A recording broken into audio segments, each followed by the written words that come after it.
Hello student, स्वागत है आपका अपने ही YouTube channel maths with Lucky Panchal में। बच्चों, आज हमारी चैप्टर 4 की लास्ट क्लास होगी।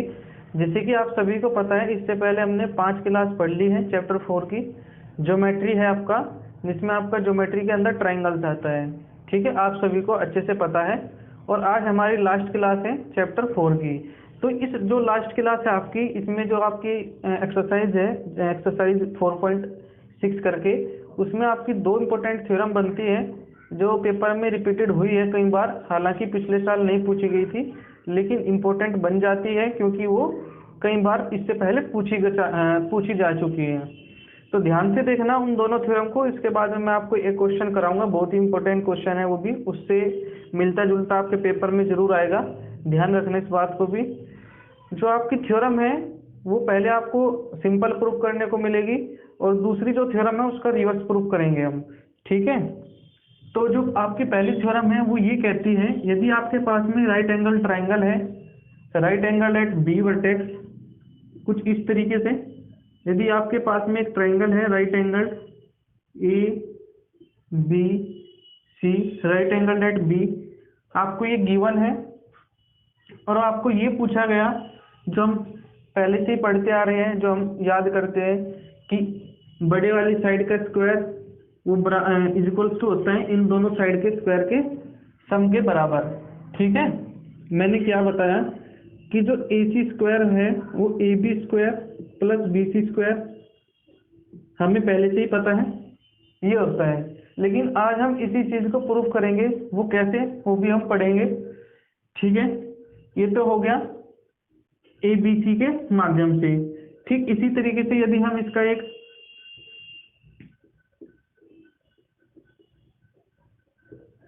सिंपल में यदि हम लिखना चाहे, यानी कि एक डायरेक्ट कंक्लूजन हम निकाले इससे, यदि कोई राइट एंगल ट्रायंगल होता है तो हमें क्या बताते हैं कि जो उस साइड की हाइपोटेन्यूस होगी उसका स्क्वायर वो बराबर होता है बेस के स्क्वायर के और परपेंडिकुलर के स्क्वायर के सम के बराबर।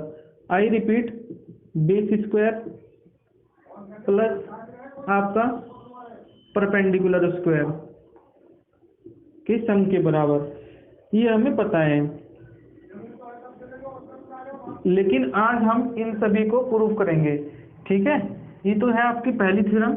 और दूसरी थ्योरम आपकी ये कहती है, यदि आपको ये गिवन है तो आपको ये प्रूफ करना है कि ये जो आपका ट्रायंगल है वो राइट एंगल होगा। ठीक है, सबसे पहले हम पहली थ्योरम के बारे में पढ़ते हैं। पहली थ्योरम को हम कैसे प्रूफ करेंगे। आई रिपीट, यदि हमारे पास में कोई राइट एंगल ट्रायंगल है, गिवन क्या है हमारे पास में, ट्रायंगल ए बी सी, जिसमें एंगल भी आपका 90 डिग्री है। ठीक है, और आपको टू प्रूफ क्या करना है, जो हमें पहले से ही पता है, हमें याद होता है सभी के कि जो हाइपोटेन्यूज का स्क्वायर होता है वो बराबर होता है बेस स्क्वायर प्लस परपेंडिकुलर के स्क्वायर के बराबर। ठीक है, इसको आज हम प्रूव करेंगे कि ये हमारा आया कैसे। तो बच्चों, इसको प्रूव करने के लिए हमें सबसे पहले वर्टेक्स बी से साइड एसी पर एक परपेंडिकुलर डालना होता है, वो भी मैं आपको बताऊंगा क्यों डालना होता है। एक बात याद रखना, इससे पहले मैंने आपको, इससे पहले एक क्लास हुई थी, उससे पहले एक और क्लास, ठीक है, उसमें मैंने आपको सिमिलरिटी और कॉन्ग्रुएंसी का अच्छे से कंसेप्ट बताया था। और उसमें ये भी बताया था कि जो आपका, यदि हम यहाँ से वर्टेक्स से साइड एसी पर परपेंडिकुलर डालते हैं, ठीक है,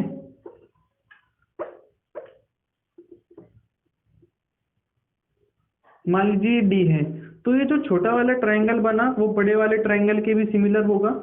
ठीक इसी तरीके से ये छोटे वाला ट्रायंगल बड़े वाले ट्रायंगल के सिमिलर होगा, और ये छोटे वाले ट्रायंगल एक दूसरे के बराबर भी सिमिलर होंगे।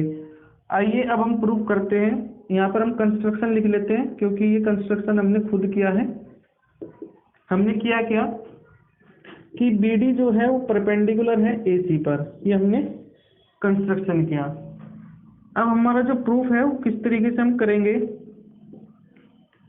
हमारा जो प्रूफ कहता है वो ये कहता है कि हम छोटे वाले ट्रायंगल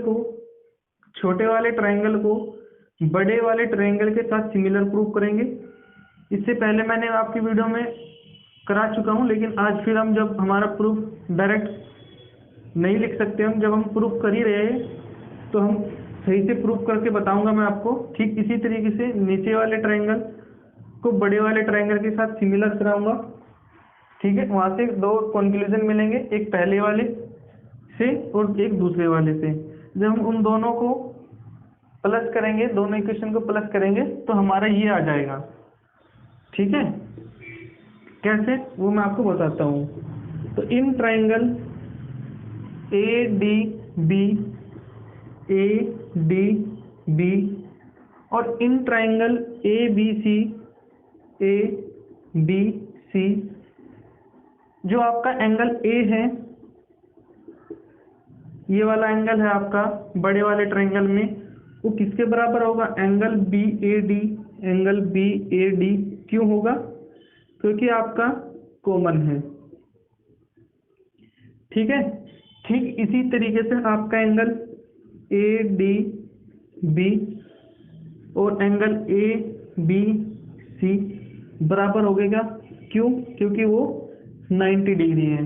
आपका बचा एंगल सी, और इस वाले एंगल का क्या बचा? Angle A B B. ये आपस में बराबर हो गए क्या? क्यों हो गए?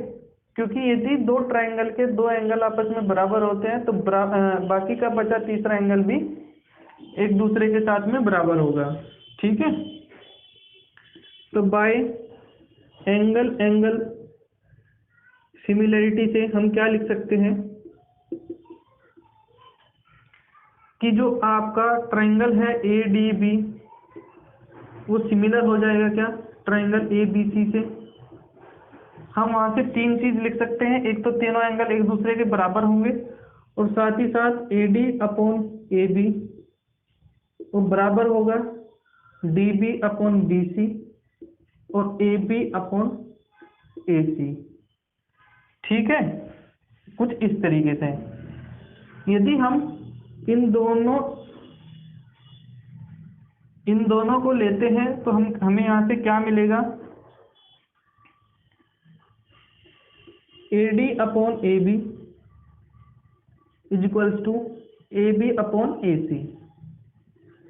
ठीक है, यदि हम इनका क्रॉस मल्टीप्लाई करते हैं तो क्या आएगा? A B square is equals to A D into A C. ये आपको फर्स्ट इक्वेशन मानना है, ये आपको फर्स्ट इक्वेशन मानना है। ठीक है, ठीक इसी तरीके से जब हम ये छोटे वाला ट्रायंगल बड़े वाले ट्रायंगल के साथ सिमिलर प्रूफ करेंगे। कैसे? इन ट्रायंगल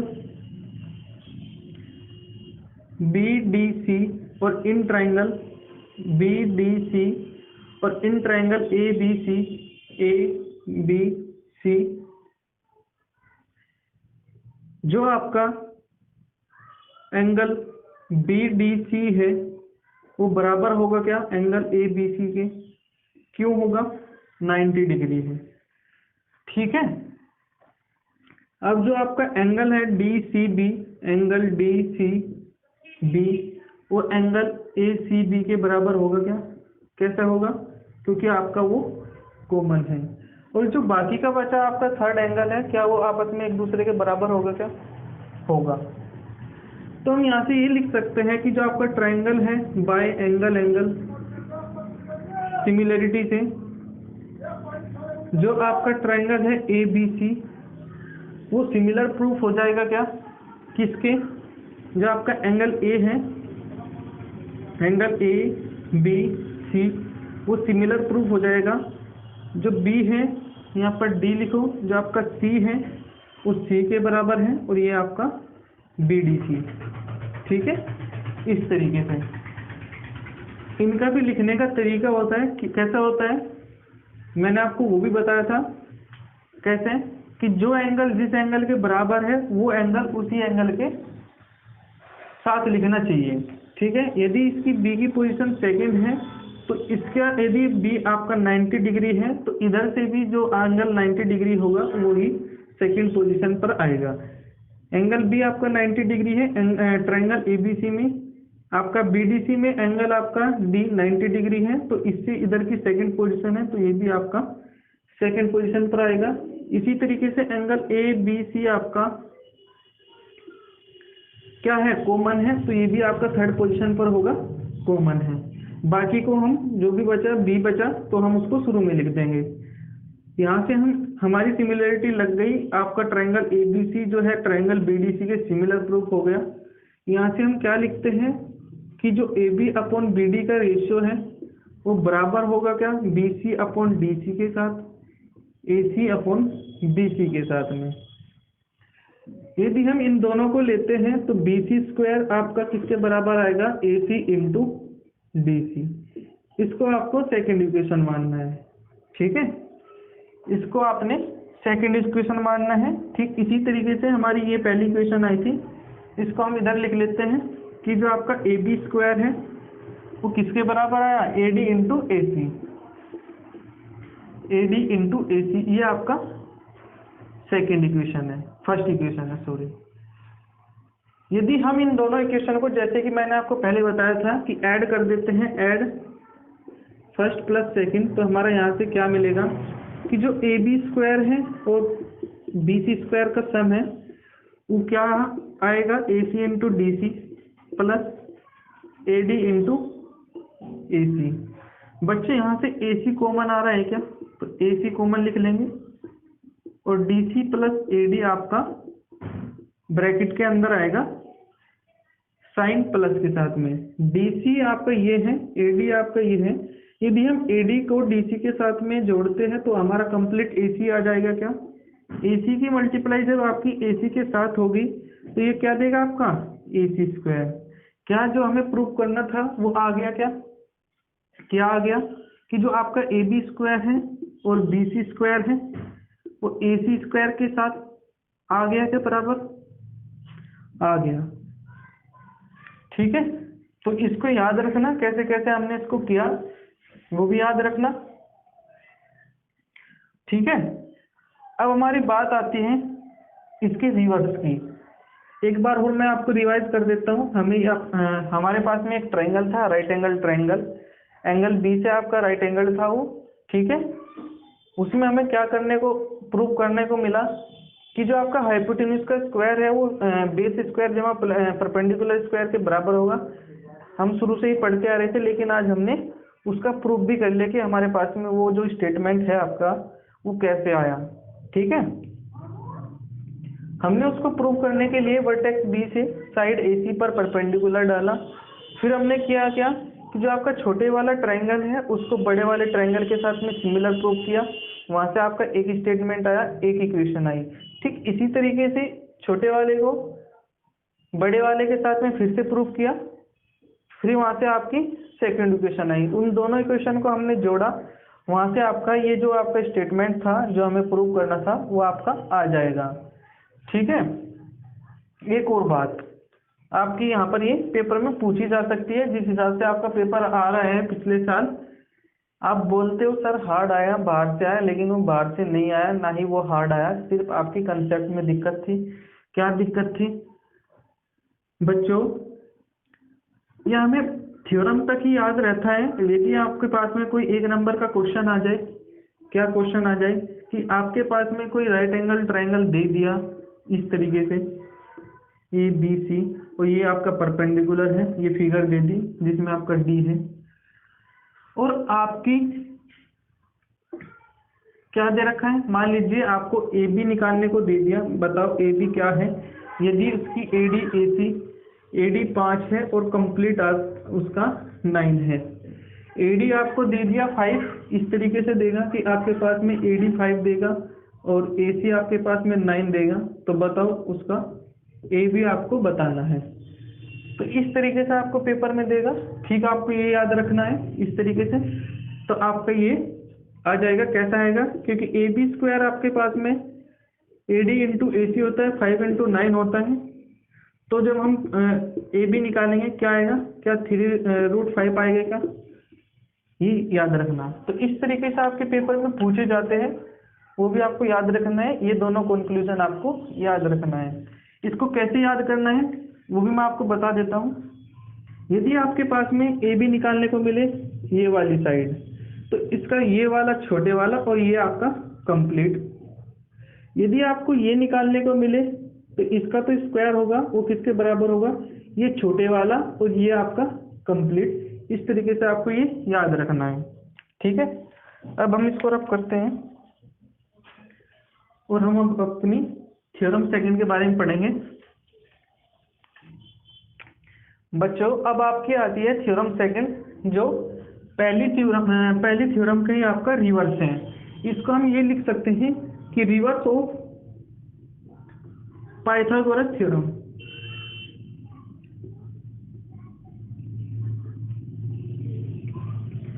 ठीक है, इसकी बहुत सारी बड़ी लैंग्वेज है, 3-4 लाइन की लैंग्वेज है इसकी, वो देख लेना आपकी बुक में किस तरीके से लिखी गई है। मैं आपको डायरेक्ट उसका कंसेप्ट बता रहा हूँ, जैसे कि मैं आपको बताता हूँ, वो तो आप अपनी बुक से पढ़ लोगे किस तरीके से ये थ्योरम पूछी गई है लैंग्वेज में। लेकिन इसको ये भी लिख सकते हैं आप रिवर्स ऑफ पाइथागोरस थ्योरम। इसमें आपको घबराने की कोई बात नहीं है कि ये क्या पूछा गया है, रिवर्स ही है पाइथागोरस थ्योरम का। ठीक है, इस थ्योरम में हमें क्या मिलेगा, इस थ्योरम में ये बताया जाएगा कि आपके पास में कोई ट्राइंगल है ABC। ठीक है, आपके पास में एक ट्राइंगल है ABC, जिसमें आपको गिवन है कि जो आपका AC स्क्वायर है AB इंटू BC के बराबर है। जो आपका हाइपोटेन्यूज का स्क्वायर है वो किसके बराबर है, perpendicular square plus base square. Multiply नहीं है, प्लस का निशान है, ठीक है, उनका सम है। आपको क्या प्रूफ करना है, आपके पास में ये प्रूफ आपको मिला है कि जो आपका एंगल ABC है वो 90 डिग्री होगा, ये आपको प्रूफ करना है। ठीक है बच्चों, तो इसको हमें प्रूफ करने के लिए थोड़ी सी कंस्ट्रक्शन करनी होगी। कंस्ट्रक्शन क्या है वो भी हम देख लेते हैं। हम एक राइट एंगल ट्रायंगल बनाते हैं ठीक इसी तरीके से जैसा कि ABC है।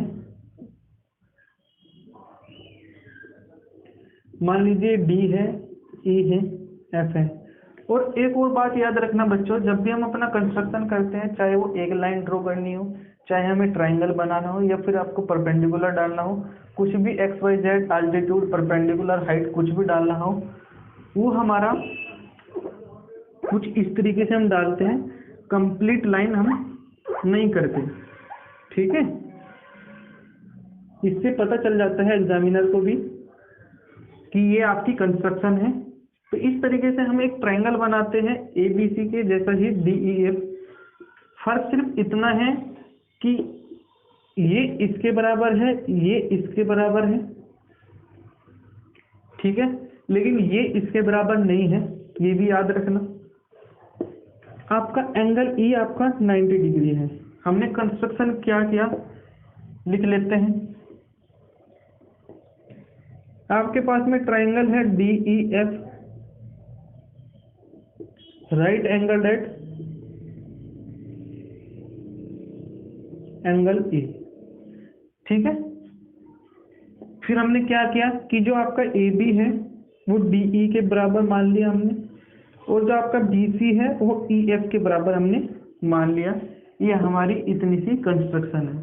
आई रिपीट, हमने एक ट्रायंगल ड्रॉ किया DEF जिसमें आपका एंगल E 90 डिग्री है, ये वाली साइड इस वाली साइड के बराबर, ये वाली साइड इस वाली साइड के बराबर हमने मान ली। ठीक है, ये हमारा कंप्लीट राइट एंगल ट्रायंगल है। तो जब हम प्रूफ करेंगे, याद रखना बच्चों, अब बच्चों हम अपना प्रूफ देख लेते हैं कि जो आपका प्रूफ होगा वो क्या होगा। इसको इक्वेशन फर्स्ट मान लेना। जो आपका प्रूफ है वो ये कहता है कि जो आपका DF है उसका स्क्वायर DF का स्क्वायर वो बराबर होगा क्या, DE स्क्वायर प्लस EF के स्क्वायर के बराबर होगा क्या। क्यों होगा, बाय पाइथागोरस थ्योरम, क्योंकि हमारी पाइथागोरस थ्योरम ये कहती है कि जो आपका हाइपोटेन्यूज स्क्वायर है वो बराबर होता है बेस स्क्वायर प्लस परपेंडिकुलर के स्क्वायर के बराबर। अब हमारा जो DF स्क्वायर है उसको हम क्या लिख लेते हैं, जो आपका DE है वो AB के बराबर है क्या, तो DE स्क्वायर की जगह हम AB स्क्वायर लिख सकते हैं क्या, क्योंकि यदि आपकी ये साइड 6 है तो ये भी 6 होगी। क्यों होगी, क्योंकि हमने कंस्ट्रक्शन से इन दोनों को बराबर माना है। ठीक इसी तरीके से ये वाली साइड इस वाली साइड के बराबर है, तो हम यहाँ से ये लिख सकते हैं। और एक्सक्यूज क्या देंगे, बाय कंस्ट्रक्शन। ये आपको लिखना होता है, क्यों लिखना होता है, क्योंकि आपके बोर्ड एग्जाम में स्टेप मार्किंग होती है। यदि आप नहीं लिखोगे तो आपका आधा नंबर यहाँ से कट हो जाएगा। अब इस इक्वेशन को आपको क्या मानना है, सेकंड इक्वेशन। अब बच्चों एक बात याद रखना कि from equation first and second हमने यहाँ से क्या देखा कि जो आपकी राइट हैंड साइड है ये आपका स्क्वायर होगा, A B square plus B C square, A B square plus B C square, यहाँ पर आपका ए सी स्क्वायर के बराबर है, यहाँ पर आपका डी एफ के स्क्वायर के बराबर है। तो हम यहाँ से फ्रॉम फर्स्ट एंड सेकंड से हम क्या लिख लेते हैं कि जो आपका डी एफ स्क्वायर है वो ए बी स्क्वायर के बराबर होगा। क्या स्क्वायर से स्क्वायर जाएगा, आपका डी एफ जो है वो ए बी के बराबर आ जाएगा। क्या इसको इक्वेशन थर्ड मानना, इसको आपको इक्वेशन थर्ड मानना है। अब आपको क्या करना है आगे, now A B is equals to D E, B C is equals to E F और A C is equals to D F. कैसे, ये दोनों साइड तो आपस में बराबर है ही, ये दोनों साइड भी आपस में बराबर है। और हमने यहाँ से ये वाली साइड भी इस वाली साइड के बराबर कर दी। क्या याद रखना। अब बाय ट्रिपल एस से साइड कॉन्ग्रुएंसी रूल से हम यहाँ से क्या लिख सकते हैं कि जो आपका ट्रायंगल ए बी सी है वो कॉन्ग्रुएंट हो जाएगा ट्रायंगल डी ई एफ के। कैसे हो जाएगा, बाय साइड कॉन्ग्रुएंसी रूल से। ठीक है, साइड कॉन्ग्रुएंसी रूल से ये दोनों ट्रायंगल आपस में सिमिलर हो जाएंगे। क्या कॉन्ग्रुएंट हो जाएंगे। क्या सिमिलर नहीं कह सकते, यहाँ पर कॉन्ग्रुएंसी बोल सकते हैं, कॉन्ग्रुएंट। ठीक है। अब बच्चों जब ये आपस में एक दूसरे के कॉन्ग्रुएंट हो गए और इनकी साइड आपस में एक दूसरे के बराबर हो गई, तो हम यहाँ से ये लिख सकते हैं क्या कि जो आपका एंगल ए है वो एंगल डी के बराबर होगा, एंगल बी जो है आपका एंगल ई के बराबर होगा, एंगल सी आपका एंगल एफ के बराबर होगा। ये जो भी एंगल है, जो भी इनका एंगल होगा वो एक दूसरे के बराबर हो जाएंगे। लेकिन यहाँ पर आपका एंगल ई जो है वो 90 डिग्री दे रखा है, तो आपका एंगल बी भी आपका 90 डिग्री होगा ही होगा। ठीक है, क्यों होगा, क्योंकि आपका एंगल ई 90 डिग्री दे रखा है। और बाय ट्रिपल एस सी दोनों ट्रायंगल आपस में एक दूसरे के कॉन्ग्रुएंट हो गए। कॉन्ग्रुएंट का मतलब यदि ये ट्रायंगल इस ट्रायंगल के ऊपर रखते हैं तो नीचे वाला आपका ट्रायंगल दिखाई नहीं देगा, एक दूसरे के में जीरोक्स हैं, फोटोकॉपी है।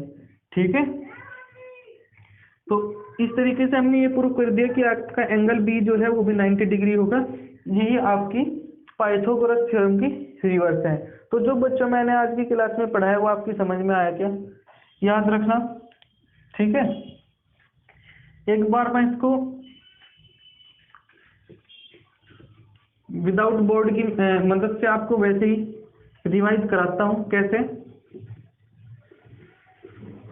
बच्चों, इस चैनल के थ्रू आपको बिल्कुल जेन्युइन मटेरियल मिलेगा पढ़ने को, कंसेप्ट अच्छे से मिलेगा, बेफालतू का नहीं पढ़ाया जाएगा, सिर्फ और सिर्फ आपको एनसीईआरटी का ही पढ़ने को मिलेगा। और चैनल के तरीके से यहाँ पर आपको पढ़ने को नहीं मिलेगा कि बना दिया एक घंटे का वीडियो और आपको उसमें 3-4 क्वेश्चन ही कराए जाएंगे या फिर इधर उधर की बातें हो रही है। यहाँ पर आपको ऐसा कुछ देखने को नहीं मिलेगा। यदि मेरी 1 घंटे की क्लास होती है तो आपको उसमें पढ़ने को ही मिलेगा और कुछ आपको नहीं सुनने को मिलेगा। ठीक है, इधर उधर की बातें मैं आपको नहीं बताता, बाहर की बातें जो बताता हूँ वो आपके कंसेप्ट के रिलेटेड ही होती हैं, आपके पेपर में पूछे जाने वाली ही होती हैं।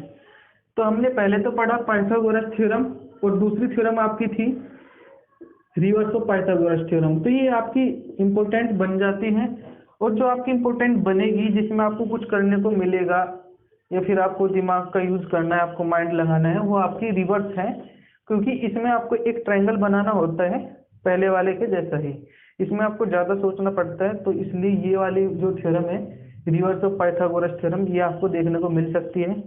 ठीक है, 5 नंबर में आएगी और एक जो है इसका एप्लीकेशन आएगा, जैसे कि मैंने आपको बताया क्या बताया, मैं एक बार और रिपीट कर देता हूँ कैसे।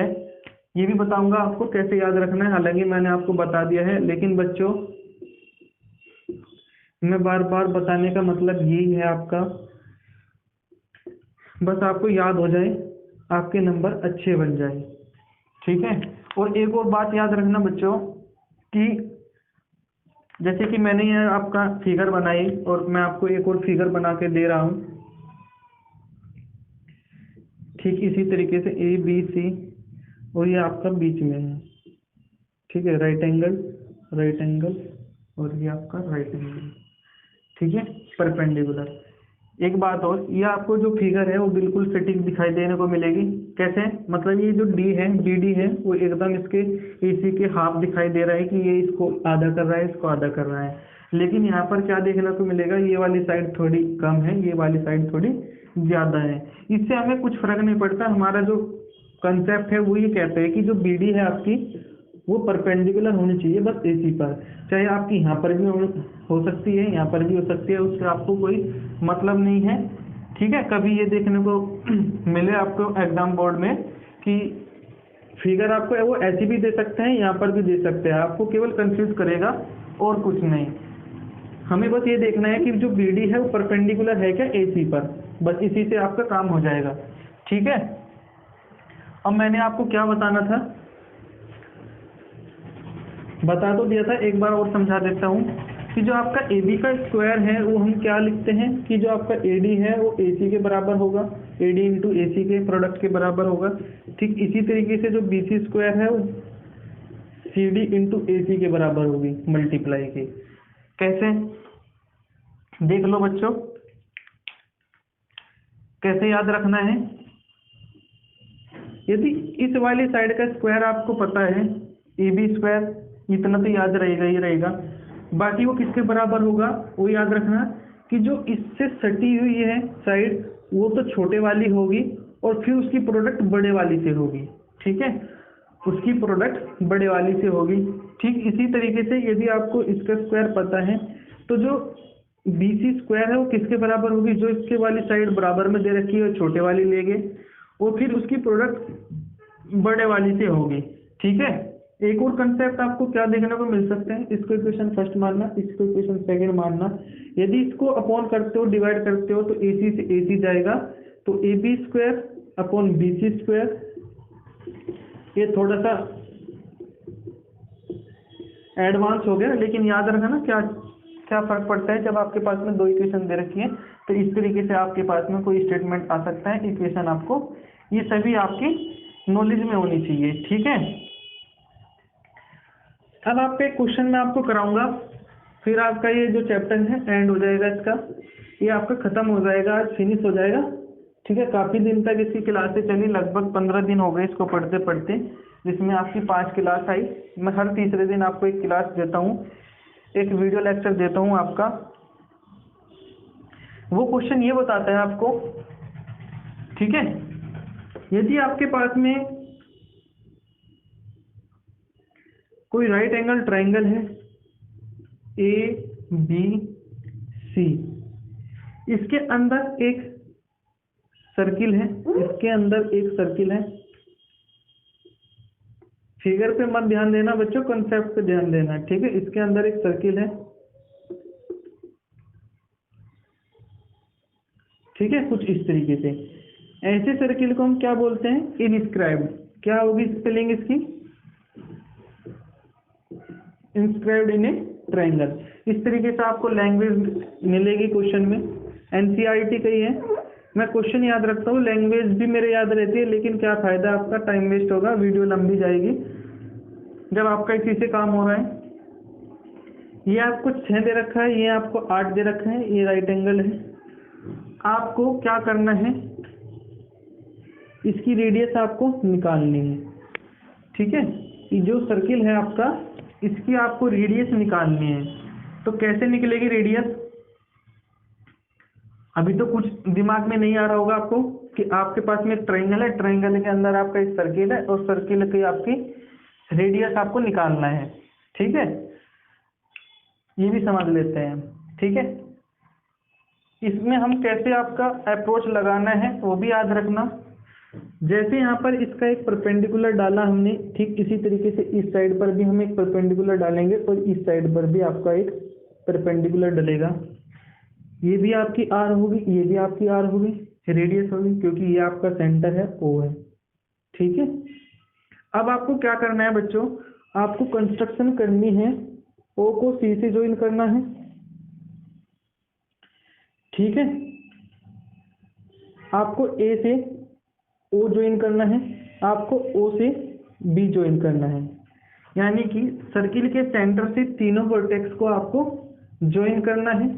यदि ये आपकी 6 है और ये आपकी 8 है तो ये वाली साइड कंप्लीट कितनी आएगी, 10 आएगी। क्यों आएगी, क्योंकि यदि आपके पास में कोई राइट एंगल ट्राइंगल है तो ए सी स्क्वायर किसके बराबर होता है, 6 स्क्वायर प्लस 8 स्क्वायर के, A B square plus B C square के। 6 का स्क्वायर कितना होगा 36, 8 का कितना होगा 64, ये कितना आएगा 100, 100 का रूट कितना होता है 10। ठीक है, तो ये वाली जो साइड होगी आपकी वो 10 आ जाएगी क्या। अब देखना बच्चों, एक बात याद रखना कि जो इसका कंप्लीट का एरिया होगा, जो या मैं आपको लिख के बता देता हूँ, एरिया ऑफ ट्राइंगल एबीसी होगा। ये जो कंप्लीट का एरिया होगा इस पूरे ट्राइंगल का वो किसके बराबर होगा, area of triangle BOC, area of triangle BOC plus area of triangle AOB, area of triangle AOB और प्लस होगा area of triangle AOC, area of triangle AOC. क्या आप समझ पाएगा कि जो मैं आपको बता रहा हूँ, क्या जो इस कंप्लीट का एरिया होगा, इस कंप्लीट ट्राइंगल का जो एरिया होगा वो बराबर होगा इन तीनों ट्राइंगल के एरिया को यदि हम जोड़ देते हैं इनके बराबर होगा। ठीक है, ये आपको पता होगा। जो एरिया है वो कैसे निकलता है, half into base into height. ठीक है, ठीक इसी तरीके से half into base into height plus होगा half into base into height plus half into base into height. Half से हाफ जाएगा क्योंकि ये कॉमन निकल जाएगा, इधर भी आपका हाफ है, तो इधर क्या आया आपका बेस इंटू हाइट। इस कंप्लीट का बेस कितना है 8, हाइट कितनी है 6। ठीक है, इसका यदि हम बी ओ सी की बात करते हैं तो बेस कितना है 8 और हाइट कितनी है r, इसकी r ही हाइट का काम करेगी। ठीक इसी तरीके से यदि हम इस ट्राइंगल की बात करते हैं, ट्राइंगल ए ओ बी की, तो बेस कितना है 6 और जो हाइट का काम करेगी वो r करेगी क्या। ठीक इसी तरीके से यदि हम इस ट्राइंगल की बात करते हैं तो जो बेस है वो कितना है 10 और हाइट क्या काम करेगी r। अब 8 छंग 48, ये 8r प्लस 6r और आपका 10r, ये कितना हो जाएगा 8 और 6 14 और 10 24r, वो बराबर हो जाएगा 48 के। यहाँ से r आपकी 2 आ जाएगी, ये भी आपको याद रखना है। यहाँ से आपकी r जो है वो 2 सेंटीमीटर आ जाएगी, जो अभी आपकी यूनिट है उसके बराबर आ जाएगी। ठीक है, यदि आपकी कोई यूनिट नहीं दी गई तो आपको खाली सिंपल 2 नहीं छोड़ना है, इसका आपको यूनिट भी आपको लिखना है, r इक्वल्स टू 2 यूनिट। यदि आप यूनिट नहीं लिखते तो आपके नंबर कट हो जाएंगे, ये भी आपको याद रखना है। तो बच्चों आज की क्लास में हम इतना ही पढ़ेंगे, यहाँ पर आपका चैप्टर 4 कंप्लीट हो गया है। ठीक है, सीबीएसई की वेबसाइट पर आपका एक सैंपल पेपर आया है, वो मैं आपको 5 तारीख को या फिर 5 तारीख से ठीक 1-2 दिन बाद आपको इस चैनल के थ्रू पढ़ने को मिलेगा। अच्छा सोल्यूशन कराऊंगा, स्टेप मार्किंग भी बताऊंगा कैसे आपका स्टेप मार्किंग होती है पेपर में। यदि आप कोई स्टेप छोड़ते हो तो कितना आपका नंबर कट आउट हो सकता है और कितने आप मतलब ये भी नहीं कि यदि आप सारे स्टेप लिखने जरूरी है, कौन सा आप छोड़ सकते हो जिससे आपका पेपर में नंबर कट नहीं होंगे। ठीक है, तो लाइक शेयर सब्सक्राइब जरूर करना।